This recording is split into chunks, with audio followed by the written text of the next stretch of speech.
ఇక డీటెయిల్స్ చూస్తే శుక్రవారం ముఖ్యమంత్రి పర్యటనకు సంబంధించిన పూర్తి స్థాయి ఏర్పాట్లు పూర్తయ్యాయని రాష్ట్ర వైద్యారోగ్య శాఖ మంత్రి దామోదర రాజనరసింహ తెలిపారు. ఇవాళ జహీరాబాద్ పార్లమెంటు సభ్యులు సురేష్ కుమార్ షెట్కర్, జిల్లా కలెక్టర్ క్రాంతి వల్లూరు, శాసనసభ్యులు సంజీవ్ రెడ్డితో కలిసి మంత్రి ఏర్పాట్లను పరిశీలించారు. ఈ సందర్భంగా హెలీప్యాడ్ సీఎం చేతుల మీదుగా ప్రారంభించనున్న బసవేశ్వర విగ్రహం, అలాగే నిమ్స్ రోడ్డు, కేంద్రీయ విద్యాలయ భవనం, సభాస్థలం తదితర ప్రాంతాలు వారు సందర్శించారు.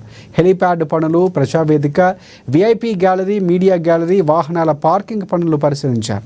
ఇక వీటితో పాటుగా రూట్ల వారీగా ఏర్పాటు చేసినటువంటి పార్కింగ్ ప్రణాళిక, గ్రీనరీ, స్టేజ్ ఏర్పాట్లు, స్టేజ్ అలంకరణ, పరిశుభ్రత, మిషన్ భగీరథ ద్వారా తాగునీరు, టాయిలెట్స్ వంటి అన్ని పనులు పూర్తయ్యాయని చెప్పారు. సభకు హాజరయ్యే ప్రజలకు ఎటువంటి ఇబ్బందులు లేకుండా చూడాలని అధికారులను మంత్రి ఆదేశించారు.